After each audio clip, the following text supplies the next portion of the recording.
ఆదికాండం 30వ అధ్యాయము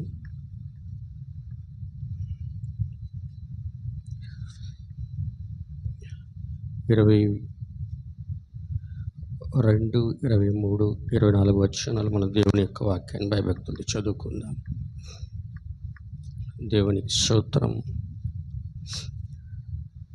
దేవుడు రాహేలును జ్ఞాపకము చేసుకొని ఆమె మనవి విని ఆమె గర్భము తెరిచెను.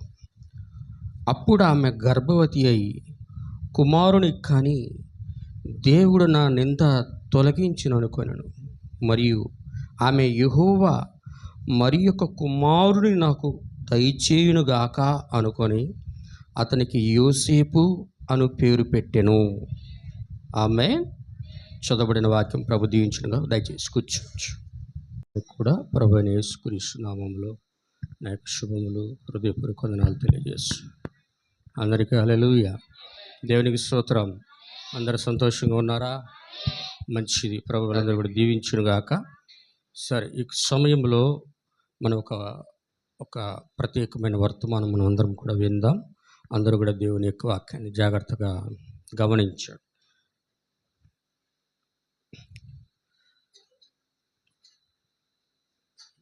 వర్తమానం వచ్చి యోసేపు సహజాతీతమైన జన్మ.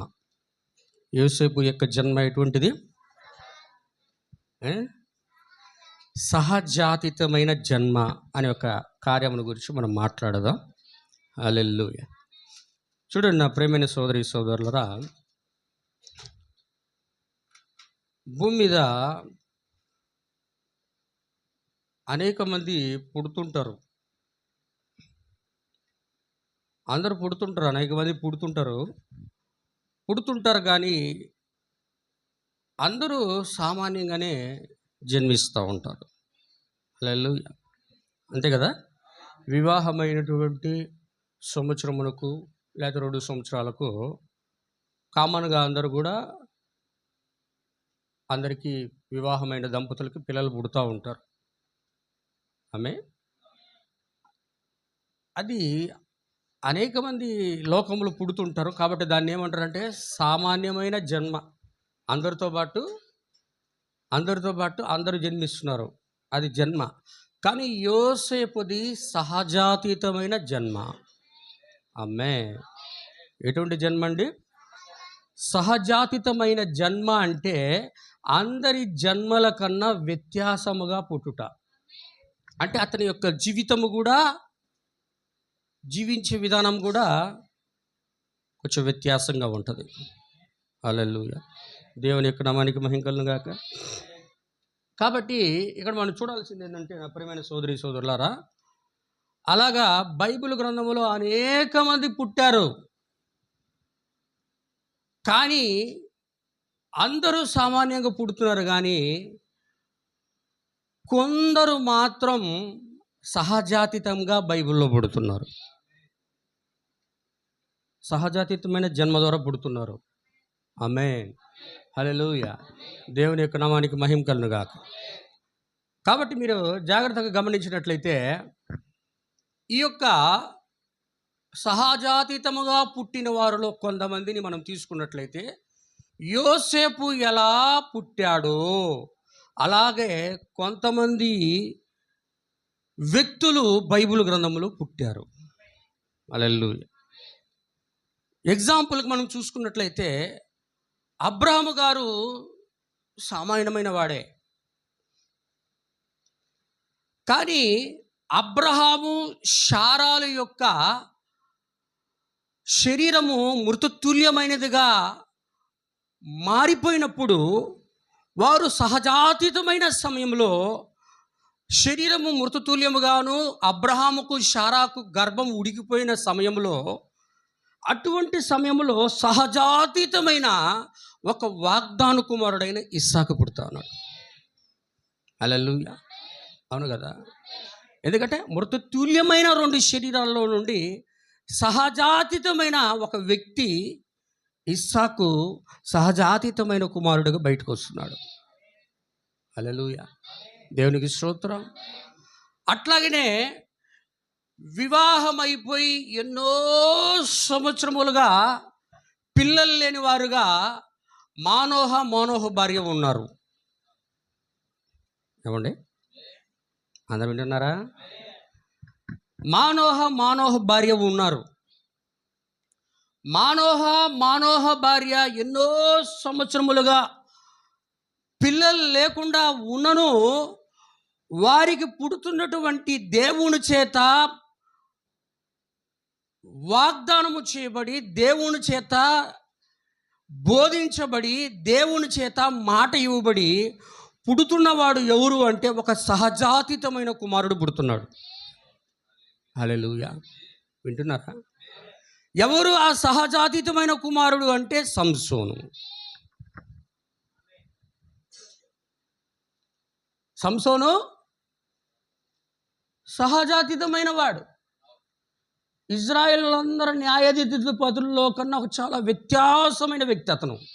అందరూ గమనిస్తున్నారా? నేను చెప్పే మెసేజ్ని మీరు బాగా అబ్జర్వ్ చేయాలా. సామాన్యమైన వ్యక్తులకు సహజాతీతంగా పుట్టిన వారికి తేడా ఉంటుంది. హల్లెలూయా. ఇక్కడ ఏం జరుగుతూ ఉన్నదంటే, మృతుతుల్యమైన శరీరములో నుండి ఒక వాగ్దాన కుమారుడని ఇస్సాకు వస్తున్నాడు, సహజాతీతమైన వాడు. దేవునికి స్తోత్రం. అట్లాగనే ఎన్నో సంవత్సరముల వివాహమై భార్య గొడ్రాలుగా ఉన్న ఆమె యొక్క గర్భవాసంలో నుండి ఒక సహజాతీతమైన కుమారుడుగా ఇక్కడ సంసోను వస్తూ ఉన్నాడు. హల్లెలూయా. ఇంకా మీరు చూస్తే జకర్యా, ఎలిజబెతు వారి యొక్క వృద్ధాప్యము ఎన్నో సంవత్సరములుగా కుమారుడు కుమార్తె లేకుండా వారి యొక్క జకర్యా యొక్క భార్య కూడా ఆమె యొక్క గర్భము కూడా ఏమైపోయిందంటే ఆమె పిల్లల కారణ స్థితిలో ఉన్నను, వృద్ధాప్యంలో ఉన్నను. అటువంటి ఆమె ద్వారా దేవుడు ఇక్కడ ఒక సహజాతీతమైన కుమారుని పుట్టిస్తూ ఉన్నాడు. అవునా కాదా? హల్లెలూయా, దేవుని యొక్క నామానికి స్తోత్రం. ఇక్కడ ఆమెలో నుండి ఎవరు వస్తున్నట్ట? బాప్తిస్మం ఇచ్చి యోహాను వస్తూ ఉన్నాడు. దేవునికి స్తోత్రం. ఇక ఒక స్త్రీ ఉన్నది బైబిల్లో. ఆమె ఎవరు అంటే కన్యక అయినటువంటి మరియా. హల్లెలూయా. ఆమె ఒక యవనురాలై ఉండి యెషయా ప్రవక్త యొక్క ప్రవచనమును బట్టి ఆమె యొక్క గర్భములో యవనరస్తురాలు కన్యగా ఉన్న ఆమె గర్భములో నుండి దేవుడు ఒక సహజాతీతమైన కుమారుని బయటికి తీసుకొస్తాను. నేను చెప్పేది అర్థమైందా? అందరూ ఆమేన్ చెప్పండి. హల్లెలూయా. మీరు చూడండి, బైబిల్లో అందరూ పుట్టారు, కానీ వారు పుట్టినప్పుడు ఎక్కడైనా సరే దేవుని దూత రాలేదు. కానీ ఇస్సాకు పుట్టినప్పుడు ఆయనకు వాగ్దానం ఉంది, దేవుడే వచ్చి మాట్లాడు. సంసోను పుట్టినప్పుడు అక్కడే దేవుడు వచ్చి మాట్లాడు. హల్లెలూయా, దేవునికి స్తోత్రం. తర్వాత బాప్తిస్మం ఇచ్చి యోహాను మాట్లాడినప్పుడు అక్కడ దూత ఉన్నాడు. ఇక్కడ మరియలో యేసు వస్తూ ఉన్నప్పుడు ఇక్కడ కూడా దూత ఉన్నాడు. ఇలా పుట్టిన వాళ్ళందరూ కూడా సహజాతీతమైన కుమారులు. అవునా కాదండి? ఇంకెక్కడ మిగతా వాళ్ళు పుట్టినప్పుడు ఎక్కడ రాలా. ఇలాగ దేవుని యొక్క అనాది సంకల్ప ప్రకారము, నిర్ణయము, ఏర్పాటు, దేవుని యొక్క చిత్తమును బట్టి ఎవరినైతే దేవుడు నిర్ణయ కాలం వచ్చినప్పుడు ఆయన ఆ విధంగా తీసుకురావాలనుకున్నాడో వాళ్ళ దగ్గర మాత్రమే అటువంటి సహజాతీతమైన కార్యాలు జరిగాయి. సహజాతీతమైన జన్మ జరిగింది, సహజాతీతమైన కుమారులు పుట్టారు, సహజాతీతమైన కార్యాలు వారి ద్వారా దేవుడు జరిగించాడు. అవును కదా? హల్లెలూయా, దేవునికి స్తోత్రం. ఇప్పుడు కానీ మీరు ఇక్కడ దేవుని యొక్క వాక్యంలో జాగ్రత్తగా మీరు గమనించినట్లయితే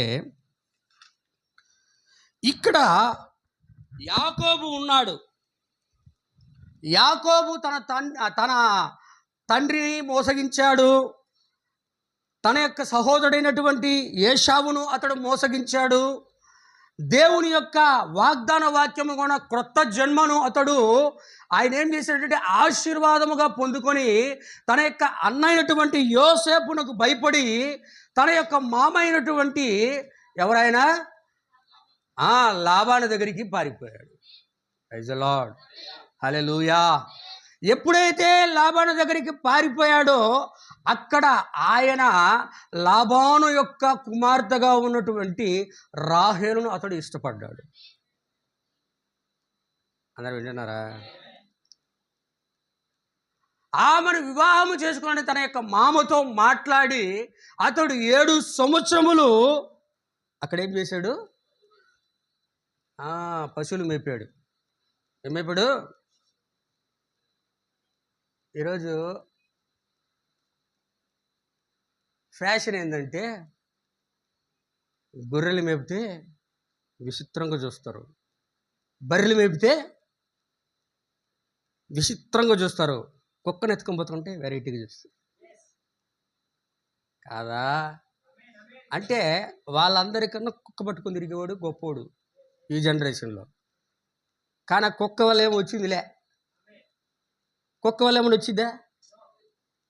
కనీసం ఇంటికి కాపలన్న కాసిన కాయది శుద్ధంగా. ఇప్పుడున్న కుక్కలన్నీ కూడా హైబ్రిడ్ కుక్కలు, తినేసి బాగా నిద్రపోతాయి, సొంతోళ్ళు మురుగుతాయి, దొంగలు మొరగవు. హల్లెలూయా. కానీ ఇక్కడ మీరు చూడండి, ఇక్కడ జరుగుతుందంటే మావ యొక్క మందను 7 సంవత్సరముల రాహేలు కోసం మేపాడు. ఆమేన్. దేవునికి స్తోత్రం.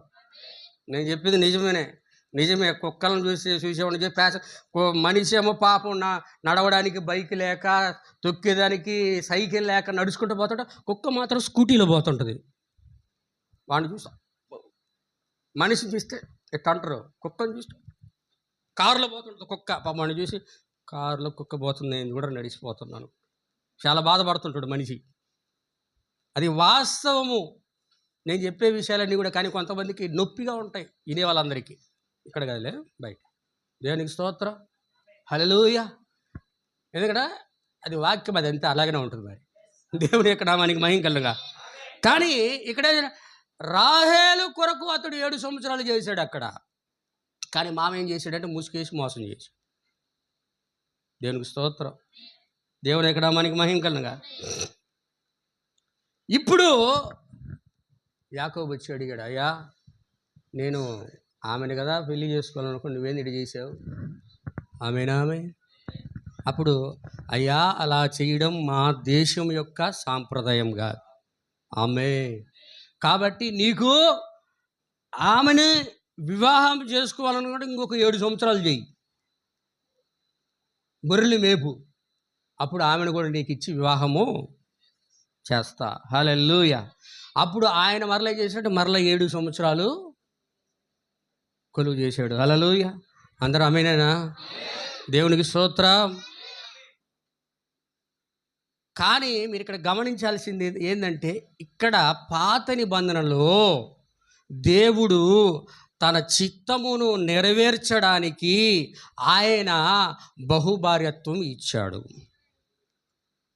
కానీ ఇప్పుడు అది లేదు. యేసుక్రీస్తు వచ్చినాక అది లేదు. ఎవరైనా అట్లాగా చేస్తే మాడు పగలగొడతాడు ఆయన. క్రైస్తవులు సంఘము అని పేరు పెట్టుకొని చేస్తే వాళ్ళని చిత్తగొడతాడు ఆయన. నిజంగా వాక్యాన్ని ప్రేమించే వాళ్ళైతే ఆ పని చేయరు, దేవుణ్ణి ప్రేమించే వాళ్ళు ఆ పని చేయరు.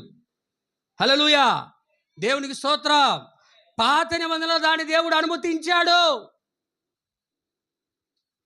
ఎందుకు అంటే లేయా ద్వారా కొందరు బయటకు వస్తున్నారు, ఇక్కడ రాహేలు ద్వారా కొందరు బయటకు వస్తున్నారు. ఒకరేమో యూదా మతానికి సాదృశ్యంగా ఉంటే ఇంకొక ఆమె అన్యజనులకు సాదృశ్యంగా ఉంది. లేయ నుంచి వచ్చిన వాళ్ళందరూ యూదులే, రాహేలు నుంచి వచ్చిన వాళ్ళందరూ అంతే కదా సార్? అవును కదా? హల్లెలూయా. దేవుని యొక్క నామానికి మహిమ కలుగును గాక. అందుకే దేవుడు అక్కడ అనుమతి ఇచ్చాడు అంతవరకే. ఆమేన్. దేవుని యొక్క నామానికి స్తోత్రం. ఇప్పుడు ఇక్కడ ఏం జరుగుతుంది? కొంతమంది తీసుకుని యాకోబు చేసుకున్నాడుగా, అబ్రాహాం చేసుకున్నాడుగా. యాకోబన్న ఇద్దరు ముగ్గురిని చేసుకున్నాడు. ఆయన కొడుకు మామూలుడు కాదు, నలుగురిని చేసుకున్నాడు అనేవాళ్ళు క్రైస్తవ సంఘాల్లో లేకపోలేదు. దేవునికి స్తోత్రం. అవి ఒక సాదృశ్యంలో ఉన్న కార్యాలు మాత్రమే. ఆమె కొన్ని సాదృశ్యాలైన కార్యాలు చూస్తే, గోమెరు వ్యభిచారిగా ఉంటే ఆమెను వివాహం చేసుకోమన్నాడు దేవుడు. అవునా అండి? ఒక ప్రవక్తని పంపించి గోమెరుగా ఉన్నటువంటి ఒక వ్యభిచారను చూసి ఆయన వివాహం చేసుకోమని ఆమె ద్వారా ఇద్దరి సంతానాన్ని దేవుడు బయటికి తీసుకువచ్చినప్పుడు ఆ ఇద్దరి సంతానమును దేవుడు ఇజ్రాయేలు ప్రజలతో పోలుస్తున్నాడు. ఆమేన్, ఆమేన్. ఆ ఇజ్రాయేలు ప్రజలు ఒక వ్యభిచారం వల్ల పుట్టిన వారిని ఎలా తన పిల్లల్ని ఒక తల్లి చేర్చుకుంటూ ఉంటుందో, అదేవిధంగా నేను వ్యభిచారంలో జీవిస్తున్న ఇజ్రాయేలు ప్రజలను కూడా నేను చేర్చుకుంటున్నానని చూపించడానికి దేవుడు అక్కడ చేస్తా ఉన్నాడు. అవునా కదా? హల్లెలూయా. ఇప్పుడు యోనా తర్కీషుకు పారిపోతున్నాడు, నినివేకి పారిపోతున్నాడు, తర్కీషుకి వెళ్లకుండా. అంటే అక్కడ ఒక క్రీస్తును చూపించడానికి యోనాను విసిరి ఆయన సముద్రంలో వేస్తూ ఉన్నాడు. అవును కదా? హల్లెలూయా. ఇప్పుడు వెళ్ళి అక్కడ తిమింగలం యొక్క గర్భములోనికి ఆయన ప్రవేశిస్తూ ఉన్నాడు. అక్కడ ఏమంటున్నాడంటే తిమింగలం యొక్క గర్భములో యోనా 3 రాత్రింపగళ్ళు ఎలా జీవించెనో అలాగనే మనుష్య కుమారుడు భూమి యొక్క గర్భములో పాతాళములో 3 రాత్రింపగళ్ళు నివసించును అనేదానికి సాదృశ్యంగా యోనా జీవితం చూపిస్తా ఉన్నాడు. అవునా కాదా? హల్లెలూయా. దేవుని యొక్క నామానికి మహిమ కలుగునుగాక. దేవునికి స్తోత్రం. కాబట్టి నా ప్రియమైన సహోదరి సహోదరులారా, ఇక్కడ కానీ ఇంకా ఇంకో సంఘటన మీరు గమనించినట్లయితే, దేవుడు ఇత్తడి సర్పమును ఒక మ్రాను మీద ఉంచాడు. మ్రాను మీద ఇత్తడి సర్పమును ఉంచాడు అంటే ఇత్తడి ఇక్కడ క్రీస్తు యొక్క పడబోయే శిక్షను సూచిస్తూ ఉన్నది. ఇత్తడి ఒక తీర్పును సూచిస్తూ ఉన్నది. ఆమేన్. ఆ ఇత్తడి సర్పమును ఇజ్రాయేల్ ప్రజలు చూసినప్పుడు, దాన్ని నిదానించి చూసినప్పుడు ఇజ్రాయేల్ ప్రజలందరూ కూడా స్వస్థత పొందుకోవడానికి పాత నిబంధనలో చూపిస్తూ ఉన్నాడు. హల్లెలూయా. అంటే ఈరోజు ఇత్తడికి ఒక తీర్పుకు సాదృశ్యంగా ఎలా ఉన్నదో అలాగే యేసుక్రీస్తు కూడా ఈ యొక్క లోకమునికి వచ్చినప్పుడు సమస్త ప్రజలు ఆయన వైపు చూసినప్పుడు అందరి పాపములు ఆయన మీద వేసుకొని ఆయన తీర్పుగా మారి అందరి శిక్షను భరించి ఎవరైతే ఆయన వైపు చూస్తారో వారందరినీ కూడా నేను రక్షిస్తాను అనేదానికి అక్కడ సాదృశ్యంగా ఉంచాడు తప్ప వేరే కారణం కాదు. సాదృశ్యాలన్నీ. హల్లెలూయా. అందరూ ఆమేనేనా? అందరికి వాక్యాన్ని ఏగిపిస్తున్నారా? దేవునికి స్తోత్రం. దేవుని యొక్క నామానికి మహిమ కలుగునుగాక. ఇప్పుడు ఇక్కడ ఏం జరుగుతూ ఉంది? పెళ్లి చేసుకున్నాడు, రెండామను కూడా అయ్యగారు యాకోబు గారు వివాహం చేసుకున్నాడు. 7 సంవత్సరాలు ఉన్నాడు. అబ్రహాము వాగ్దాన కుమారుడి కొరకు 25 సంవత్సరాలు ఎదురు చూశాడు. అవును కదా?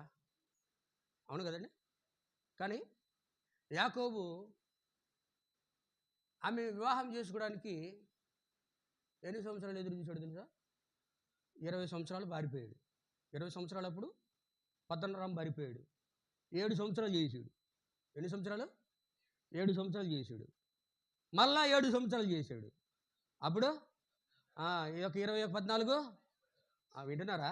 అంటే ఆయనకి 34లో రాహేలును పొందుకున్నాడు. దేవునికి స్తోత్రం. హల్లెలూయా. ఆమేన్, ఆమేన్. దేవునికి స్తోత్రం. దేవుని యొక్క నామానికి మహిమ కలుగునుగాక. ఇప్పుడు వివాహం చేసుకున్నాక ఏం జరుగుతూ ఉంది? లేయక పిల్లలు పుడుతున్నారు. లేయకి పిల్లలు పుడుతున్నారు. 1 2 3 4 5 6 7వదిగా చివరిగా దినా పుట్టింది. అవునండి? హల్లెలూయా. ఇప్పుడు లేయక పిల్లలు పుట్టిన తర్వాత ఇప్పుడు ఈ ఆమెకి దాసిగా ఉన్న బిల్హాకి పిల్లలు పుడతా ఉన్నారు, 1, 2. దేవునికి స్తోత్రం, హల్లెలూయా. వీళ్ళందరికీ పిల్లలు పుట్టేసి రాహేల్ ఇచ్చాడు, పెళ్లి చేశాడు. వీళ్ళందరికీ పుట్టినా కూడా ఏమి పిల్లలు పుట్టలే. అందుకు అర్థమైందా? అందరికి పిల్లలు పుట్టినా, లేయాకి 7 మంది పిల్లలు పుట్టినా రాహేల్కి పిల్లలు పుట్టలే. బిల్హాకి పిల్లలు పుట్టినా రాహేల్కి పిల్లలు పుట్టడం. దేవునికి స్తోత్రం. ఇప్పుడు ఏమొక పిల్లలు పుట్టకపోతే నాకు బదులుగా నా దాసి పిల్లలు కంటది, ఆమెను తీసుకున్నాడు. దేవునికి స్తోత్రం, హల్లెలూయా. అనగల ఇప్పుడు జిల్పాకు కూడా 2 పిల్లలు పుట్టేశారు. ఎవరికి? రాహేల్ యొక్క దాసికి కూడా 2 పిల్లలు పుట్టారు. మొత్తం ఆ అమ్మాయితో దీనాతో కూడా తెలిసి మొత్తం ఎంతమంది? 11 మంది వచ్చేసారు బయటికి. దేవునికి నామానికి స్తోత్రం. కానీ రాహేల్కి ఇంకా పిల్లల పుట్ల. దేవునికి స్తోత్రం. దేనా ఇప్పుడు ఇక్కడ వీళ్ళందరికీ దాసులకి పిల్లలు పుట్టిన, అక్కకి పిల్లలు పుట్టిన, ఏమేం చేస్తూ ఉందంటే అక్క తట్టు చూస్తూ ఉంది, బిల్హా తట్టు చూస్తూ ఉంది, జిల్పా తట్టు చూస్తూ ఉంది. అవునా కాదా? చూస్తారు లేదా? ఒక కుటుంబంలో మీకు అర్థమవుతుందా? ఒక కుటుంబంలో 3 పిల్లలు నుండి 1 పిల్లలు లేకపోతే పుట్టినోళ్ళు ఏం చేస్తారు?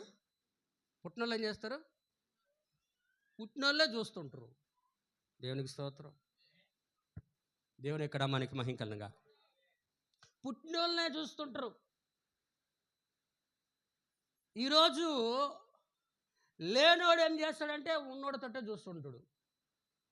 లేనోడు ఉన్నోడు తట్టే చూస్తాడు. ఏం చేసిందామా? దేవుని ఎక్కడ మనకి మహింకలుగా ఏం చేసింది? పిల్లల విషయంలో అక్కతో గొడవపడిందంట. కొట్లాట. అక్క చెల్లెలిద్దరు కొట్టుకున్నారంట ఇంట్లో.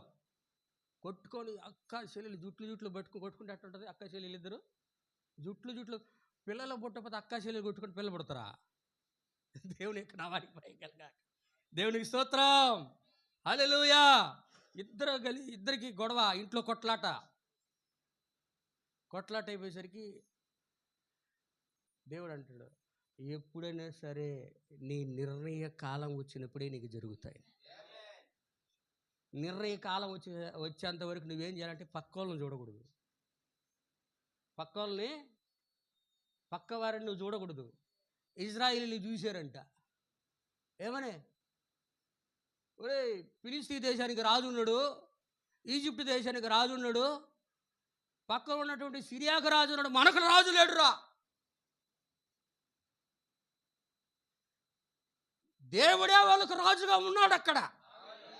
అబే, మాకు రాజుగా ఈయన ఉన్నాడు. వీళ్ళేంద్ర కత్తులు డాళ్ళు పట్టుకుని తిరిగే ఈట్లు పట్టుకుని తిరిగే రాజు. మన రాజు, అసలైన రాజు, ఈ ప్రపంచాన్ని నడిపించే రాజు అనుకుంటే బాగుండోళ్ళు. హల్లెలూయా.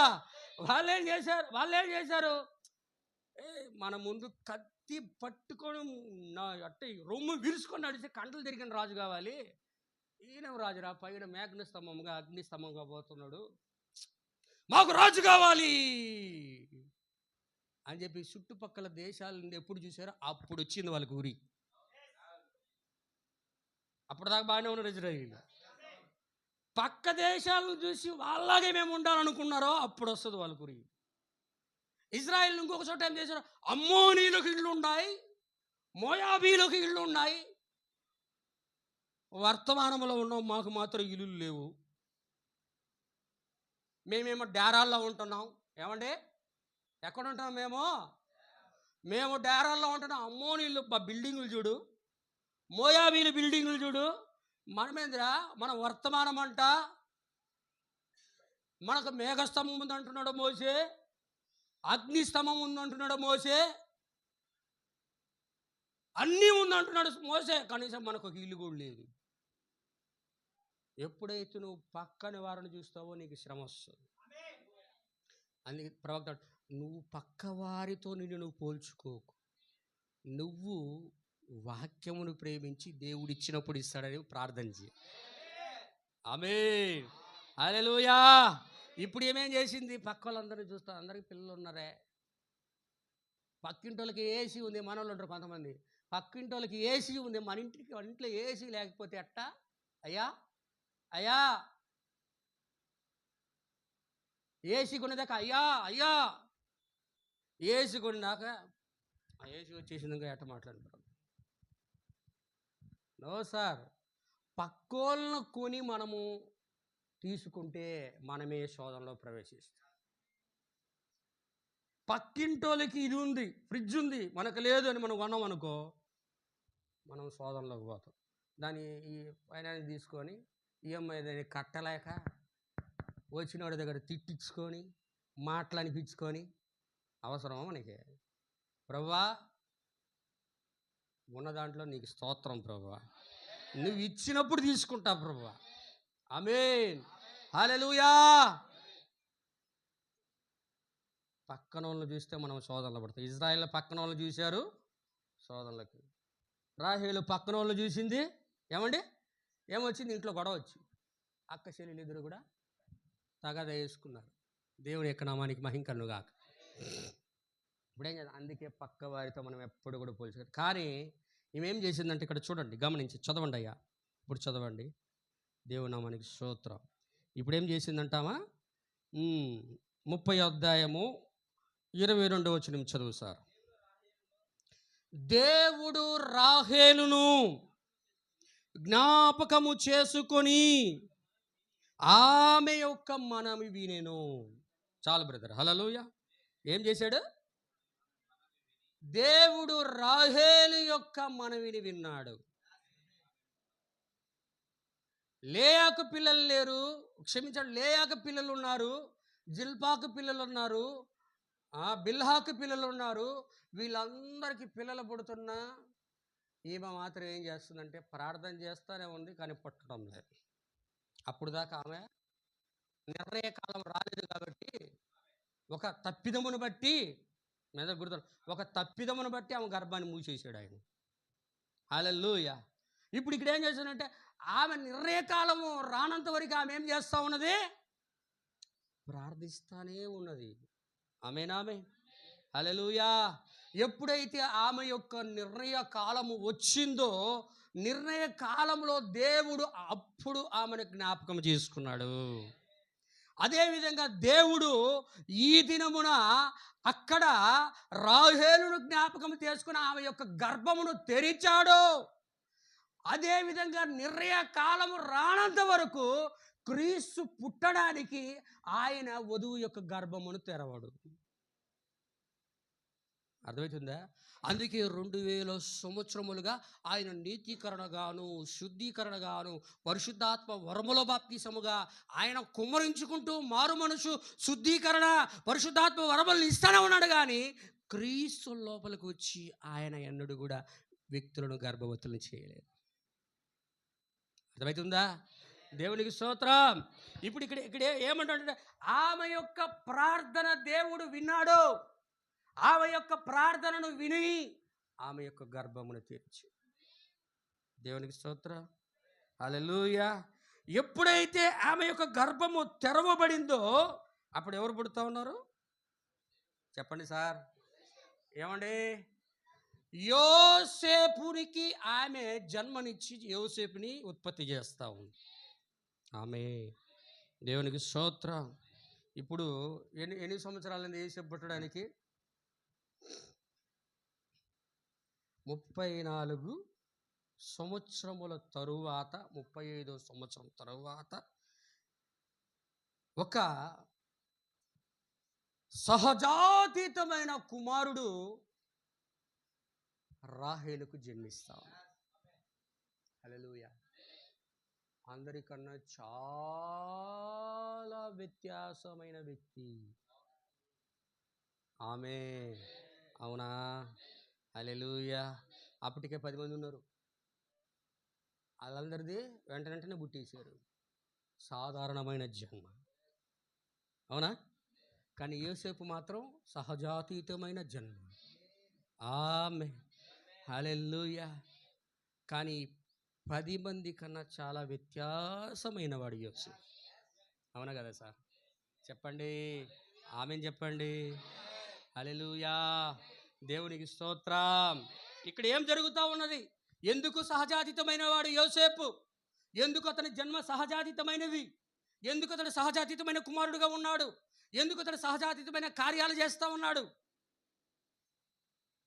అది మనం చూడాలి. ఇక్కడ సహజాతీతమైన కుమార వాళ్ళందరికీ పుట్టినా ఒక రకమైన పుట్టాడు, కానీ వీడు మాత్రం వ్యత్యాసంగా పుట్టాడు. వాళ్ళందరూ 10 మంది కన్నా ఈయన పర్ఫెక్ట్. దేవునికి స్తోత్రం. అవునా కదా? దేవునికి స్తోత్రం. దేవునికి నామానికి మహిమ కలుగును గాక. మీరు చూడండి నా ప్రియమైన సోదరి సోదరులు, మీరు గమనించినట్లయితే జాగ్రత్తగా, దేవుని యొక్క వర్తమానికుడు, ప్రవక్త, దేవుని యొక్క దూత, దేవుని యొక్క 7వ నక్షత్రము, ఈ కాలపు వర్తమానికుడు విలియం ప్రవక్త గారు బ్రెన్హామ్ గారు ఏమంటున్నారంటే, మీరు జాగ్రత్తగా గమనించినట్లయితే ఇక్కడ యోసేపు పుట్టడానికి ఆయన యాకోబు చాలా సంవత్సరములుగా ఎదురు చూశాడు. రాహేలు యొక్క జీవితంలో గర్భములో నుండి ఒక కుమారుడు వస్తాడు. కానీ ఎదురు చూసిన ఎన్నడూ కూడా ఆ నిర్ణయ కాలం రానంత వరకు యోసేపు పుట్టలేదు. కానీ ఆమె ప్రార్థన విని ఆమెకు గర్భమును తెరిచినప్పుడు ఇక్కడ యోసేపు ఇక్కడ పుడతా ఉన్నాడు. హల్లెలూయా, దేవునికి స్తోత్రం.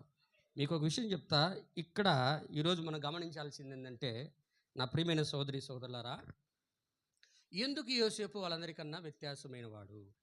ఎందుకు అతనిది సహజాతీతమైన జన్మ అనేది మనం గుర్తించాలి. అంతే కదా? హల్లెలూయా. ఎందుకు అంటే, యోసేపు ఎన్నో సంవత్సరముల తర్వాత ప్రార్థన చేస్తే పుట్టాడు. దేవుని యొక్క వాగ్దానమును బట్టి పుట్టాడు. ఆమేన్. కానీ వీళ్ళందరూ మామూలుగా సాధారణంగా పుట్టారు. హల్లెలూయా. కానీ వీళ్ళు అందరూ ఒకటిగా ఉంటారు. కానీ యోసేపు మాత్రం ఒకటిగానే ఉంటాడు. వింటున్నారా?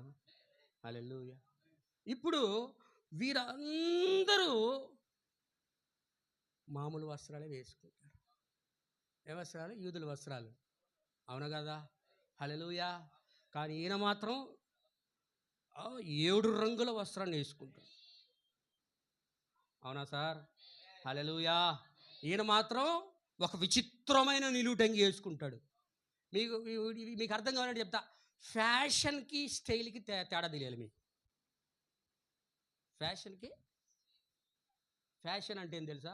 అందరూ వేసుకునేది నేను వేసుకుంటే ఫ్యాషన్. అందరూ వేసుకునేదే చెప్పండి. అందరూ వేసుకునేది నేను వేసుకుంటే ఫ్యాషన్. అందరూ వేసుకొని నేను వేసుకుంటుంటే స్టైలు. అర్థం కాదు. లోకంతో పోలి చూపిస్తాను నేను. స్త్రీలు లిప్టిక్లు కొట్టుకుంటారు. లిప్టిక్లు కొట్టుకుంటారా? హల్లెలూయా. స్త్రీలందరూ లిప్టిక్లు కొట్టుకుంటారు. కానీ నువ్వు లిప్టిక్ కొట్టుకోవు కదా, అది స్టైలు. వాళ్ళందరూ లిప్టిక్లు కొట్టుకోను అనుకో, నువ్వు కొట్టుకోకుండా కనపడ్డావు అనుకో, నువ్వేదో చాలా వ్యత్యాసంగా ఉండవే, మా అందరు నాకు లేవు నువ్వు అంటే వీళ్ళందరూ ఫ్యాషన్ అనుకరిస్తున్నారు. ఈమె పుట్టినప్పటి నుంచి ఎలా ఉన్నదో ఇప్పుడు కూడా అలాగే ఉంది. హల్లెలూయా. అందరూ తల వెంట్రుకలు కత్తిరించుకుంటారు. నువ్వు తల వెంట్రుకలు కత్తిరించుకుంటావు, వెంట్రుకలు పెట్టుకుంటావు. అది ఫ్యాషన్. కట్ చేసుకోవడం. కట్ చేసుకోకుండా నువ్వు పొడుగ్గా దేవుని వాక్య ప్రకారం పెంచుకుంటూ అది స్టైలు, వెరైటీగా ఉంటుంది. చెప్పేది అర్థమైందా? కొంతమంది ఉంటారు అంటే అందరిలాగా ఈయన కూడా పొడుగోటి గడ్డం పెంచుకొని, మనం మామూలుగా ఉన్నాం అనుకో, వాడు చూసి ఇది స్టైల్ అంటాడు. స్టైల్ కదా, ఫ్యాషన్ అది. వీళ్ళంటి గడ్డం ఉన్నాడు ఇంకొకడు ఉంటాడు. వీళ్ళలాగా షోలో కమ్మేసుకున్నాడు ఇంకొకడు ఉంటాడు. వీళ్ళలాగా జుట్టు పెంచుకున్నాడు ఇంకొకడు ఉంటాడు. అవును కదా? సరే ఒకరు వీళ్ళలాగా జుట్టు పెంచుకున్నాడు ఇంకొకడు ఉంటాడు. వీళ్ళలాగా పిల్లి గడ్డం వేసుకొని గడ్డానికి కింద కూడా రబ్బర్ బ్యాండ్ వేసి ఉంటాడు ఇంకొకడు. పని హిమాల్లో వీళ్ళందరూ సంఘాల్లో ఉంటారండి. అడిగితే ఫ్యాషన్. ప్యాంట్ వేసి ఉంటాడు, ఇక్కడికి జారిపోయి ఉంటుంది కిందకి. ఇది జారిపోయి ఇటు వేసుకొని తిరుగుతుంటాడు. ఏంద్ర వెనకాల కనపడతాడు, ఇది ఫ్యాషన్ సార్ అంటాడు. నువ్వు శుద్ధంగా బట్టలు వేసుకొని తిరగడమే స్టైలు. ఈ జనరేషన్లో కమలా హారిస్ ఎందుకు ఓడిపోయింది తెలుసా? వింటున్నారా? ఈసారి నేను కానీ గెలిస్తే దేశాన్ని మార్చేస్తా అని. అప్పుడు స్త్రీలందరూ ఓట్లో ఉన్న వాళ్ళందరూ కూడా కలిసి ఏమన్నారంటే, మేము అనుకున్నట్లుగా జీవించడానికి నువ్వు కానీ పర్మిషన్ ఇస్తే గెలిచినాక మీకు మేము ఓట్లు వేసేస్తాము. ఏంటి మీరు అడిగేది అంటే, మా ఇష్టం వచ్చినట్లుగా మేము ఉంటాం, కానీ నువ్వేది అడగకూడదు. అమెరికా దేశంలో మాకు ఇష్టం వచ్చినట్లుగా, అంటే బట్టలు కూడా లేకుండా మేము తిరుగుతాం, నన్ను మమ్మల్ని అడగకూడదు అంటలాగా చెప్పారు. అందుకని దానికి ఒప్పుకోలే కొడుకు. హల్లెలూయా. అంటే ఈరోజు బట్టలు లేకుండా తిరగడం ఫ్యాషన్ జనాలకి, కానీ మంచి వస్త్రాలు వేసుకొని రోడ్లో గౌరవంగా తిరగడం సామాన్యంగా కనపడడం చాలా తక్కువ. అందరూ వింటున్నారా?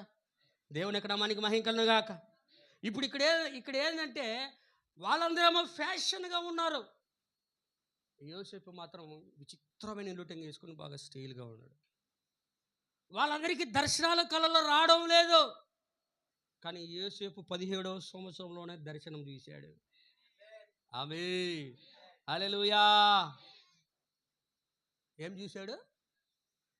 17వ సంవత్సరంలోనే. చెప్పండి సార్, ఈరోజు 17వ సంవత్సరంలో ఉన్న వాళ్ళు ఏం చూస్తున్నారు? సెల్ ఫోన్ చూస్తున్నారు, ఇంటర్నెట్ చూస్తున్నారు, సినిమాలు చూస్తున్నారు. కానీ సహజాతీతమైన కుమారుడు ఏం చూస్తాడు? దేవుని యొక్క దర్శనం చూస్తాడు. దేవుని కుమారుడు ఏం చూస్తాడు? దర్శనం చూస్తాడు. అందుకే వాడిది ఫ్యాషన్, మనది స్టైల్. అర్థమవడానికి చెప్తున్నా. ఆమేన్. అందరిలాగా మనం ఉంటే కామనే. అందరిలాగా కాకుండా మనం వ్యత్యాసంగా ఉంటే సహజాతీతమైన కుమారుడుగా దేవుడు మనల్ని చూస్తాడు. హల్లెలూయా, ఆమేన్. అందుకే బైబిల్ గ్రంథంలో ఉంటాడు ప్రవక్త, ఇద్దరు పర్ఫెక్ట్ మ్యాన్స్ పాత నిబంధన కాలంలో. ఇద్దరు. వాళ్ళు ఇద్దరు ఎవరంటే, ఒకడు యోసేపు, ఇంకొకడు యెహోషువ. వీళ్ళిద్దరూ కూడా క్రీస్తుకే సాదృశ్యంగా ఉన్నారు. మళ్ళీ యోసేపు క్రీస్తుకు సాదృశ్యంగా ఉన్నాడు, యెహోషువ పరిశుద్ధాత్మకి సాదృశ్యంగా ఉన్నాడు. అవునా కదా? యోసేపు పర్ఫెక్ట్ టైప్ యోసేపు. యెహోషువ పరిశుద్ధాత్మ ఎలా పాత నిబంధన గ్రంథంలో ఇజ్రాయేలుకు భాగాలను పంచి ఇచ్చాడు, ఇక్కడ కూడా దేవుని యొక్క పరిశుద్ధాత్మ వారి యొక్క భాగాల్ని ఆయన దత్తపుత్ర ద్వారా పంచి ఇస్తా ఉన్నాడు. యోసేపు పర్ఫెక్ట్. ఇద్దరంట ఫిలదెల్ఫియా సంఘకాలం అంటున్నాడు ఆయన. వీళ్ళిద్దరు మాత్రమే పర్ఫెక్ట్ మ్యాన్స్ పాత నిబంధనలో. మిగతా వాళ్ళందరూ, అబ్రహాము తప్పు చేశాడు, యాకోబు తప్పు చేశాడు, మిగతా వాళ్ళందరూ తప్పు చేశారు. కొంతమంది ప్రజలలో తప్పిదాలు ఉన్నాయి, పాపాలు ఉన్నాయి, బలహీనతలు ఉన్నాయి, మచ్చలు ఉన్నాయి, ఏవేవో ఉన్నాయి. కానీ వీళ్ళిద్దరు మాత్రం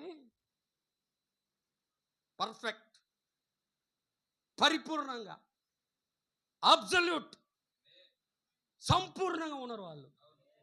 ఆమేన్, హల్లెలూయా, దేవునికి స్తోత్రం.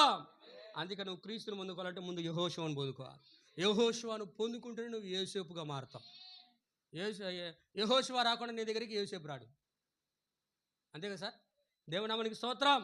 అందుకే ఇక్కడ అంటాడు, యోసేపు పుట్టాడు, ఈయన 17 సంవత్సరాల్లోనే దర్శనాలు చూస్తూ ఉన్నాడు, కళలు చూస్తూ ఉన్నాడు. వీళ్ళందరూ కూడా గొర్రెలు మేపుతూ ఉన్నారు ఫ్యాషన్గా. కానీ ఈయన మాత్రం గొర్రెలు మేపడంలే, పశువులు మేపడం లేనా. ఈయన మాత్రం గొర్రెలు మేపే వాళ్ళకి ఆహారాన్ని తీసుకొస్తున్నాడు. అందుకే స్పెషల్గా ఉన్నాడు ఆయన, వెరైటీగా ఉన్నాడు. ఆమేన్, హల్లెలూయా, దేవునికి స్తోత్రం. దర్శనము 17వ సంవత్సరంలో చూసిన దర్శనము ఈజిప్ట్ దేశంలో అది నెరవేర్పు జరిగింది. కానీ దాని సంపూర్ణత, పరిపూర్ణత ఇప్పుడు నెరవేరవలసి ఉన్నది. నిజ స్వరూపం క్రీస్తులో నెరవేరాల. ఎక్కడ? ఇజ్రాయెల్ దేశం. హల్లెలూయా, దేవునికి స్తోత్రం. ఇప్పుడు కాబట్టి అక్కడ ఏం చేస్తాడు? యోసేపు సహజాతీతమైన కుమారుడుగా పుట్టి అతడు ఏం చేస్తూ ఉన్నాడంటే, అతడి జన్మే ఒక సహజాతీతంగా ఉన్నది. అతడు ఆ నిలువుటంగి స్పెషల్గా ఉన్నాడు. నిలువుటంగి 7 రంగుల యొక్క నిలువుటంగి వేసుకొని ఉన్నాడు. ఇంకా ఏం చేస్తున్నాడు? ఆయన దర్శనములు చూస్తున్నాడు, వారందరికీ ఆహారం తెచ్చేవాడుగా ఉన్నాడు, అన్ని చేసే వ్యక్తిగా ఉన్నాడు యోసేపు. హల్లెలూయా. కానీ వాళ్ళందరూ తమ సొంత దేశంలో ఉన్నారు. కానీ యోసేపు మాత్రం స్పెషల్గా ఎక్కడికి వెళ్ళిపోయాడు? ఎక్కడికి వెళ్ళిపోయాడు? తన సహోదరుల మీద ముందుగానే ఆయన్ని వాళ్ళకి తెలియకుండా తరిమేస్తున్నారు ఈజిప్ట్ దేశానికి. ఆమేన్ ఆమేన్ హల్లెలూయా. ఈజిప్ట్ దేశంలోకి వెళ్ళి చెరసాల్లో ఉంటున్నాడు. చెరసాల్లో నుండి ఎక్కడికి వెళ్తా ఉన్నాడు? రాజు యొక్క సింహాసనం మీదకి వెళ్తా ఉన్నాడు. ఆమేన్. కానీ వీళ్ళందరూ కామన్ పీపుల్గా ఇక్కడ ఉన్నారు. ఈయన మాత్రం అసలు ఈ ఈజిప్ట్ ప్రజలు, ప్రవక్త ఈజిప్ట్ ప్రజలు ఇజ్రాయెల్ను, యూదులను ఎలా చూస్తారంటే చాలా చీపుగా చూస్తున్నారు. చాలా చీపుగా. ఈరోజు మనందరినీ చీపుగా చూస్తారు కదా పెద్ద పెద్ద సంఘాలలో. అందరూ గొప్ప వాళ్ళందరూ పాపం డబ్బున్నోళ్ళు, గొప్ప గొప్పలందరూ ఎలా చేశారు? మూల మీద ఉన్న చర్చి. ఇప్పుడు మాది ఎంత పెద్ద సంఘమో, మా దగ్గర ఎంత డబ్బు ఉంది తెలుసా? లూథరన్స్ దగ్గర ఎంత ఉంది, మెథడిస్టుల దగ్గర ఎంత ఉంది, పెంతెకోస్తుల దగ్గర ఎంత ఉంది, మేము ఎంత గొప్ప వాళ్ళమో తెలుసా అన్నట్టుగా చీప్గా చూస్తారు క్రైస్తవుల్ని. ఎస్సీ ఎస్టీ వాళ్ళని చీప్గా చూస్తారు. హల్లెలూయా. అట్లాగా ఇక్కడ యూదులను కూడా చూస్తారు. ఎవరు? ఈజిప్టియన్స్. ఆమేన్ ఆమేన్. అటువంటి దేశంలో యూదులను ఎంత చీపుగా చూస్తారో ఆ చీపుగా తీసి ఉండే దేశంలోనే తీసుకెళ్ళి దేవుడు ఏం చేశాడు? మొట్టమొదటిసారిగా యూదుడిని అక్కడ పొరగబెట్టాడు. వింటున్నారా? మొట్టమొదటిగా యూదుడే పోయి ఈజిప్ట్ దేశంలో రాజుగా కూర్చున్నాడు. అక్కడ ఫరోది ఏం సార్ ఏమనుందా ఫరోది? ఏదైనా కావాలని పోయి అడిగితే నాకు తెలియదు పోయి యోసేపుని అడగని అంటారు. ఎవరు? ఫరో ఏమంటాడు? వెళ్ళి నేనేం చేయలేను కానీ అక్కడ యోసేపు దగ్గరికి పోండి అంతే. హల్లెలూయా. దేవుని యొక్క నామానికి మహిమ కలుగును గాక. ఇక్కడేం చేస్తున్నానంటే అటువంటి పర్ఫెక్ట్ మ్యాన్గా ఇక్కడ యోసేపు ఉన్నాడు. అటువంటి వానికి సహజాతీతమైన కుమారుడికి యాకోబు, రాహేలు జన్మనిచ్చారు. ఆమేన్. దేవునికి స్తోత్రం. ఇప్పుడు ఇక్కడ చూడండి నా ప్రేమైన సోదరు, ఇలా పుట్టిన వెంటనే ఇక్కడేం జరుగుతుందంటే ఇంతమంది కుమారులు కుమార్తె పుట్టిన యాకోబుకి నా సొంత ఇల్లు కానానికి వెళ్ళాలని అన్నాడు కూడా ఆలోచన రాలా. ఎవరికి? యాకోబుకి. ఇతడు పుట్టిన వెంటనే దేవుడు యాకోబుని ప్రేరేపిస్తున్నాడు. వింటున్నారా? ఎక్కడికి? నేను ఇప్పుడు ఇక్కడ ఉన్నాను కానీ ఇక్కడ నా తండ్రి ఇంటికి వెళ్ళిపోతా. ఆమె ఎక్కడికి వెళ్ళాలి ఆలోచిస్తుంది? నా ఫ్యూచర్ హోమ్, నా సొంత దేశము, నా కానాను దేశానికి నేను వెళ్ళిపోవాలి అంటా ఉంటే వెంటనే ఎవరు అడ్డొస్తున్నారు? అక్కడ లాబాను అడ్డొస్తాడు, సైతాను అడ్డొస్తున్నాడు. నువ్వు ఎప్పుడైతే యోసేపుగా జన్మిస్తావో, నువ్వు ఎప్పుడైతే ఒక పర్ఫెక్ట్ మ్యాన్గా మారుతున్నావో, వెంటనే నువ్వు నీ సొంత ల్యాండ్కి వెళ్ళడానికి ఇక్కడ ఏం చేస్తాడంటే సాతానుడు గడ్డ అడిచేస్తాడు. నేను పోనీడు. నువ్వు కొత్త జన్మ పొందుకున్నా కూడా పోనీడు. తెలుసా? వింటున్నారా? నువ్వు కొత్త జన్మ పొందుకున్నా కూడా వాడు పోనీడు. సకల విధముగా నువ్వు నిద్రించే వరకు ప్రయత్నిస్తూనే ఉంటాడు వాడు. నేనేం చేయాలా? ఎట్టైనా దేవుని కుమార్తెలను వాడు ఏం చేయాలా? పడగొట్టేయాలి అంతే. వాడు అక్కడ దేవుడా ఛాలెంజ్ అన్నాడంట. అడిగి పరలోకం పోయి ఛాలెంజ్ అంటే చూసుకుందాం రా లూసిఫర్ అన్నాడు దేవుడు కూడా. అందుకే దేవునికి సాతానికి మధ్య రోజు పోరాటం జరుగుతూ ఉంది. ఆమేన్ హల్లెలూయా. దేవుని యొక్క నామానికి మహిమ కలుగును గాక. వీడు ఏం చేస్తాడు? ప్రయత్నిస్తున్నాడు. కానీ ఏం చేస్తున్నాడంటే వద్దయ్యా నా మాటను కుదరదు, ఇప్పుడు కొంచెం ఆగు అంటే అప్పుడు యాకోబు భౌతికంగా అభివృద్ధి పొందడానికి అక్కడ సమయం దొరికింది. హల్లెలూయా. దొరికిందా యాకోబుకి? ఏం చేసాడు? అప్పుడే అక్కడ మోసం జరిగింది. గొర్రెలు, మేకలు, మచ్చలు అన్నీ కూడా అంత తారుమారు అయిపోయింది. హల్లెలూయా. దేవునికి స్తోత్రం. ఇప్పుడు ఇక్కడ లాబాను ఏం చేశాడు? ఇట్టయితే మనం అన్ని ఖాళీ చేసుకొని యాకోబుకి ఇచ్చేయాలా, దీన్ని మొత్తం మనం కొట్టేయాలా అని ప్లాన్ వేసి కుయుక్తి యాకోబు గుర్తించి రాత్రికి రాత్రి జంప్ అయిపోయాడు. ఎప్పుడు వెళ్ళిపోయాడు సార్? రాత్రికి రాత్రే కనపడకుండా పారిపోతున్నాడట. ఆమేన్, ఆమేన్. వెళ్తూ ఉన్నప్పుడు దేవుని కానాను దేశంలోకి, వాగ్దాన దేశంలోకి వెళ్ళాలనుకున్నప్పుడే మధ్యలో ఎవరో ఒకరు ఏం చేస్తారు, వెళ్తా ఉన్నప్పుడు మధ్యలో ఏమవుతుంది, ఎవడో ఒకడు పోనీయకుండా మధ్యలో పుల్ల పెడతా ఉంటాడు. ఏం చేసింది, బయలుదేరుతుంటే రాహేల్ ఏం చేసేసింది, తండ్రి యొక్క గృహ విగ్రహం యొక్క దేవతను దొంగతనం చేసి దాచిపెట్టుకుంది. నువ్వు ఏదైనా దేవుని రాజ్యానికి ముందు వెళ్ళే ముందు దాచుకున్నావో, ఎవరు వస్తారు మధ్యలో, తనిఖీ చేసేవాడు వస్తాడు. అవునా కదా సార్, అవునా కదా, హల్లెలూయా. ఏమైంది అక్కడ, పాత నిబంధన కాలంలో దేశంలోకి ప్రయాణంలో ఉండగానే ఆకాను కుటుంబం ఏం చేసేది, దొంగతనం చేసేసి తనిఖీ చేసేవాడు వచ్చేసేసాడు. అక్కడ యెహోషువ వచ్చాడు, ఇక్కడ సాతానుడుగా వచ్చేసేసాడు. దేవునికి స్తోత్రం, దేవుని యొక్క నామానికి మహిమ కలుగును గాక. ఇక్కడ ఈడేం చేస్తా ఉన్నారు, తనిఖీ చేసేసాడు, దొరికిపోయాడు, ఆపేస్తాడు ప్రయాణానికి. ఎప్పుడైనా సరే మన ప్రయాణం అనేది పర్ఫెక్ట్గా ఉండాలి. దేవుని రాజ్యానికి వెళ్ళే ముందు విగ్రహమైనను, లోక కార్యాలైనను, ఇంకా లోక సంబంధమైన ఆచారాలైనను, సాంప్రదాయమైనను మన జీవితంలో లేకుండా జాగ్రత్త పడాలి. లేదు అంటే చూపించేసేస్తాడు సాతానుడు, ప్రభు పర్ఫెక్ట్గా లేడు, మనం దాచుకున్నా కూడా వాడు చూపిస్తాడు మరి. అవును కదా, అవును కదండి. ఎందుకంటే మనల్ని దొరికిపోయేటట్టు చేసేస్తున్నాడు. అందుకే అవి లేకుండా మనము దేవుని రాజ్యంకి వెళ్ళే ముందు కానాను దేశంలోకి ముందు జాగ్రత్త పడాలి. ఆమేన్, హల్లెలూయా. ఇప్పుడు వెళ్తా ఉండడం ప్రయాణం అంతా అయిపోయి, నా ప్రియమైన సహోదరి సహోదరులారా, అందుకే మీరు జాగ్రత్తగా గమనించినట్లయితే వీళ్ళందరికన్నా చాలా వ్యత్యాసమైన వాడిగా యోసేపు ఉన్నాడు. ఆ 10 మంది సామాన్యమైన వ్యక్తులుగా ఉన్నారు. కాబట్టి యోసేపు అనబడేవాడు చాలా పరిపూర్ణమైన, సంపూర్ణమైన, క్రీస్తుకు సాదృశ్యంలో ఉన్న వ్యక్తి అయి ఉన్నాడు. ఆమేన్. అందుకే అక్కడ ఒక కార్యం జరుగుతుంది. అప్పుడు ఆమె కుమారుని గంటా ఉంది. చెప్పు బ్రదర్, చదువు బ్రదర్, త్వరగా ముగిస్తాను నేను, 10 నిమిషాలు.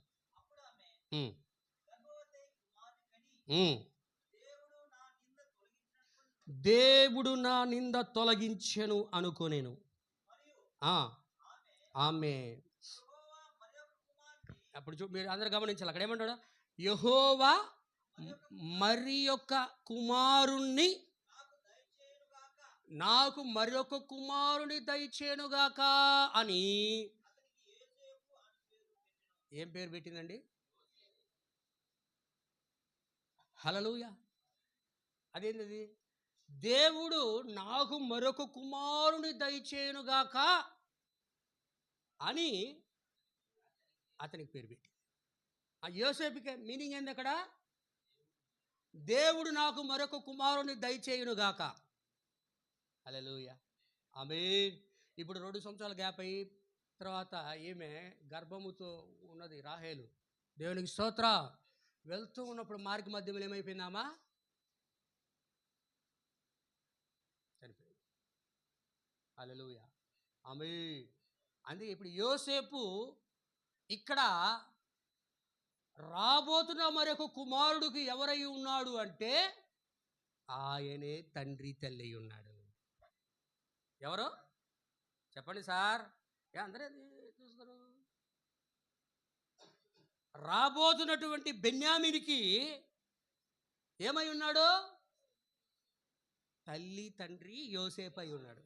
అందుకే అక్కడ పేరు నాకు మరొక కుమారుణ్ణి దయచేయునుగాక. ఆమేన్, హల్లెలూయా. అందుకే అందరూ వచ్చిన యోసేపు ఈజిప్ట్ దేశంలో ఉన్నప్పుడు ఏం చేశాడు, మీకు ఇంకొక సహోదరుడు ఉన్నాడా, ఎక్కడాయనా అంటున్నాడు. కానీ వీళ్ళ గురించి పెద్దగా ఆశకి పట్టించుకోలేదు ఆయన. ఆమేన్, ఆమేన్, హల్లెలూయా. ఆయన రాంగల్ల వీళ్ళందరూ చూసి ఆయన ఏడవలేదు, కానీ ఆయన చూడగల వెలిగెత్తి గట్టిగా కేక వేసి ఆయన ముఖం మీద ఆ ముద్దు పెట్టుకొని కేకలేసి ఏడ్చిన వాడుగా ఉన్నాడు అక్కడ. హల్లెలూయా, దేవుని యొక్క నామానికి స్తోత్రం. అంటే ఇప్పుడు యోసేపు బెన్యామీనుకి తండ్రి తల్లి అయి ఉన్నాడు. బెన్యామీను చూసుకున్నవాడు, పోషించినవాడు. వాళ్ళకి ఒక భాగం వేసి ఈయనకు 2 భాగాలు ఇచ్చాడు. వాళ్ళందరికీ కొద్దిగా ఇస్తే ఈయనకి డబుల్ పోర్షన్ ఇచ్చాడు అక్కడ. హల్లెలూయా, దేవునికి స్తోత్రం. అన్ని పర్ఫెక్ట్గా ఉన్న ఆయన బెన్యామీనుకి సమస్తం కూడా చేస్తాం. అందుకే బెన్యామీను ఎవరంటే ఇక్కడ ఒక రక్షించబడబోతున్న 1,44,000 వధువుకు సాదృశ్యంగా ఉంది. హల్లెలూయా. వారిని కాపాడి రక్షించి సంరక్షించి విమోచించబోయేవాడు ఎవరు అంటే యోసేపు అయి ఉన్నాడు. అవునా కదా? ఎప్పుడు రేపు క్రీస్తు యొక్క ఎత్తబడుట తరువాత ఆ ఇజ్రాయెల్ దేశంలోనికి ఆయన వెళ్ళి వధువు తన స్వగృహంలో ఉండగా ఆ ఇజ్రాయెల్ ప్రజలను రక్షించి విమోచించి 1,44,000 మందిని ఆ రోమా యొక్క ముద్రలో నుండి, రోమా ప్రభుత్వం యొక్క అధికారంలో నుండి, రోమా యొక్క పాలనలో నుండి వాళ్ళందరినీ కూడా విమోచించి ఒక ఎత్తబాటులోకి తీసుకెళ్ళగలుగుతున్నాడు. ఆమేన్, హల్లెలూయా. అందుకే ముందుగా యోసేపు దగ్గర ఒక సాదృశ్యాల్లో చూపిస్తా ఉన్నాడు. దేవునికి స్తోత్రం, హల్లెలూయా. కాబట్టి యోసేపు ఇక్కడ బెంజమిన్కి ఏమైనాడో తండ్రి తల్లి. యోసేపు బెంజమిన్కి తల్లిదండ్రులు. అట్లాగే క్రీస్తు కూడా ఇజ్రాయెల్ ప్రజలకి ఎల్లప్పుడూ కూడా తండ్రి తల్లి ఆయనే. ఇప్పుడు కూడా ఒక మూర్ఖుడు, జ్ఞానం లేనోడు, బుద్ధి లేనోడు, బుద్ధిహీనుడు ఏమన్నాడు తెలుసా? ఇజ్రాయెల్ క్రీస్తు విరోధులు అన్నాడు. ఇజ్రాయెల్లో ఏమంటే క్రీస్తు విరోధులా? క్రీస్తు విరోధులు కాదు, ఆయనకు ప్రియులై ఉన్నాడు, ఆయనకి ఇష్టమైన వారై ఉన్నారు. ఆమేన్, హల్లెలూయా. వారిని అన్నాడు కూడా ఆయన విడువడు, ఎడబాయడు. ఆయన అన్యజనుల ప్రవేశము కలుగునట్టుకు కొంత మటుకు వాళ్ళకి కఠిన హృదయము అనుగ్రహించాడు. దేవుడే వాళ్ళు కళ్ళు మూసాడు. ఆమేన్.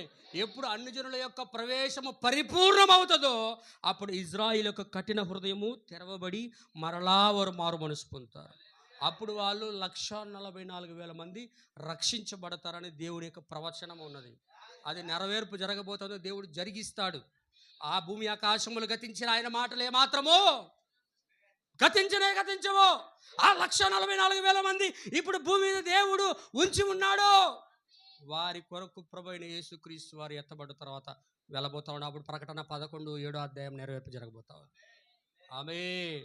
కాబట్టి నా ప్రియమైన అందుకే ప్రభువైన యేసుక్రీస్తు వారు వాళ్ళకి తండ్రి తల్లి అయినాడు. అప్పుడు వాళ్ళ గాయాలను చూపిస్తాడు, వాళ్ళ మీద ఏడుస్తాడు. యోసేపు జీవితంలో జరిగిన సందర్భాలన్నీ కూడా ఇజ్రాయెల్ ప్రజలకి దేవుడు చేసి వాళ్ళని రక్షించేవాడై ఉన్నాడు. అందుకు అర్థమవుతుందా? ఆమేన్, హల్లెలూయా. ఇప్పుడు కూడా ఏం చేస్తున్నాడంటే యోసేపుగా క్రొత్త జన్మగా మనము జన్మించినట్లయితే మనలో నుంచి ఎవరు వస్తారంటే క్రీస్తు. యోసేపు ఎవరిని పుట్టించాడో క్రీస్తుని చూపించాడు. మనం క్రొత్త జన్మ పొందుకుంటే క్రీస్తు మనలోనికి వస్తే మనం ఎవరిని చూపిస్తామో చెప్పండి? మనము క్రీస్తుని ప్రతిబింబజేస్తాం. ఎవరిని ప్రతిబింబజేస్తాము చెప్పండి? ఎవరిని ప్రతిబింబజేయాలి మనము? క్రీస్తు నీలో ఉన్నప్పుడు నువ్వు ఎవరిలాగా ప్రవర్తిస్తావు? క్రీస్తు వలె ప్రవర్తిస్తావు, క్రీస్తు వలె నడుచుకుంటావు, క్రీస్తు వలె జీవిస్తావు, క్రీస్తు యొక్క పోలికలై. ఆమేన్, హల్లెలూయా.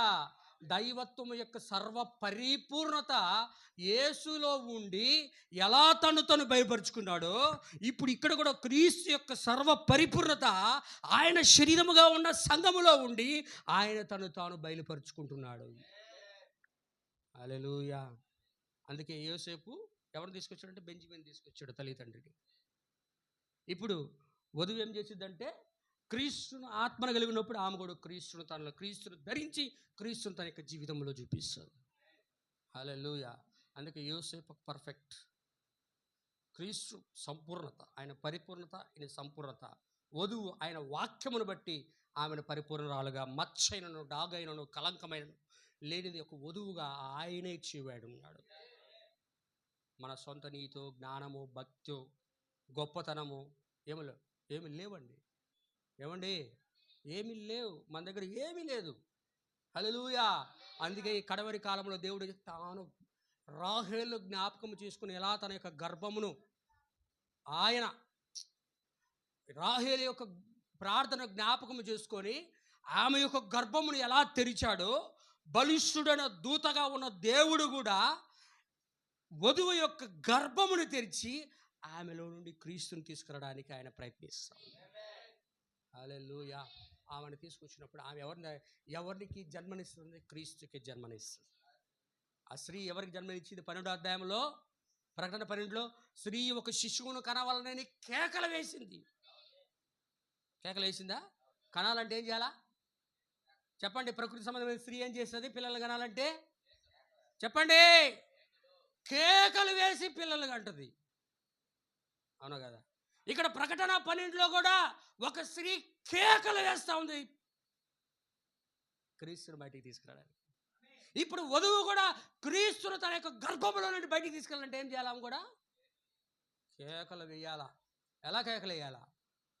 ప్రార్థనలో కేకలేయాలి, పాటలు పాడేటప్పుడు కేకలేయాలి, వాక్యం చెప్పేటప్పుడు కేకలేయాలా. హల్లెలూయా. పరలోకమంతా దేవుడి సింహాసనంలో కూర్చొని ఉంటే ఏమనింది పరలోకమంతా? 4-5 అధ్యాయాల్లో నీవే మాత్రమే యోగ్యుడవు. ఆమె సముద్రము వాటిలో ఉన్న వాటిని, భూమిని వాటిలో ఉన్న వాటిని, ఆకాశము ఉన్న వాటిలో సమస్తము సృష్టించిన నీవు మాత్రమే యోగ్యుడవు. ఆ గొర్రె పిల్ల నీవు మాత్రమే యోగ్యుడవు, నీవు మాత్రమే పరిపూర్ణుడవు. నీవు ఆ గ్రంథమును పగలగొట్టి ఆ ముద్రలు విప్పి మా కొరకై రక్తము కార్చి జయం పొందావు. నువ్వు మన కొరకు జయం పొందాడు ఆయన. మనం చేయాల్సింది అంటే మనం రక్తం కార్చాల్సిన అవసరం లే, మనం కొట్టించుకోవాల్సిన అవసరం లే. మనము చేయాల్సిందంతా కేవలం ప్రార్థన చదివి వాక్య ప్రకారం జీవించడమే ఆయన కోరుతా ఉన్నాడు ఈరోజు. హల్లెలూయా. అందుకు అర్థమవుతుందా? కాబట్టి ఆయన మాత్రమే యోగ్యుడు, కాబట్టి ఆయన మాత్రమే దేవుని రాజ్యానికి తీసుకెళ్ళాలి. ఏ పోపో, ఏ రెవరెండో, ఏ బిషప్పో, ఏ పాస్టరో ఎవరైనా ఉండదు సరే దేవుని రాజ్యానికి తీసుకెళ్ళేది దేవుడి వాక్యం మాత్రం. వాక్యం మాత్రమే తీసుకెళ్తుంది, వాక్యం మాత్రం మిమ్మల్ని రక్షిస్తుంది, వాక్యం మాత్రం మిమ్మల్ని పరిపూర్ణంగా చేస్తుంది. మీరు సంపూర్ణంగా దేవుడి వాక్యం నడుచుకున్నప్పుడు దేవుడు మాత్రమే మిమ్మల్ని దేవుని రాజ్యానికి తీసుకెళ్ళాలి, నిత్య జీవములోకి తీసుకెళ్ళగలరు. హల్లెలూయా. దేవునికి స్తోత్రం. కాబట్టి యోసేపు ఒక సహజాతీతమైన జన్మ. ఈరోజు యోసేపు జన్మలో నుండి మన జన్మలు కూడా చూపిస్తాడు.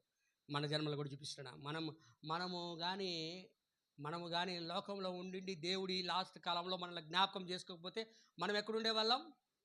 ఎక్కడుండేవాళ్ళం? హల్లెలూయా. చర్చిలో ఉండేవాళ్ళం. ఈ పాటికి సినిమా థియేటర్లు ఉండేవి. ఎక్కడుంటాం సార్? సినిమా థియేటర్లోనో, లేకపోతే ఏదో ఒక వ్యభిచార కొంపల్లోనో, లేకపోతే ఏ క్లబ్బుల్లోనో పబ్బుల్లోనో పేకాట ఆడుకుంటానో, సినిమాలు చూసుకుంటానో, లోక సంబంధమైన కార్యాలు చేసుకుంటానో పెంటలో బొర్లాడుతూ ఉండేవాళ్ళం. ఇక్కడ దేవుని సన్నిధానంలో ఉండేవాళ్ళం కాదు. ఆమేన్. హల్లెలూయా. దేవుడి కడవరి కాలంలో రాహేలు జ్ఞాపకం చేసుకుంటూ మన జ్ఞాపకం చేసుకున్నాడు. కాబట్టి మనం ప్రభు యొక్క సన్నిధానంలో వాక్యములో ఆనందిస్తాం, వాక్యములో జీవిస్తూ ఉన్నాం. అందరికీ భాగ్యం రాదు. కొంతమంది సంఘాలు ఎట్లా ఆదివారం పోవాలి కదా అని పోతారు, రావాలి కదా వస్తారు, కానుకేయాలి కాబట్టి చేస్తారు. కానీ మనం అట్లా అందుకు రావడంలే.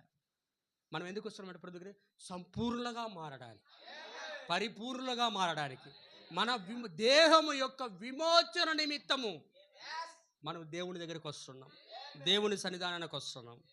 హల్లెలూయా. కాబట్టి యోసేపు సహజాతీతమైన జన్మ.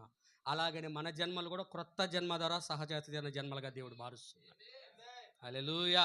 కాబట్టి చెప్పబడిన వాక్యం ప్రభు దీవించును గాక, ప్రభు నిందను కూడా ఆశీర్వదించును గాక. God bless you. షాలోమ్. ప్రార్థన చేసుకుందాం.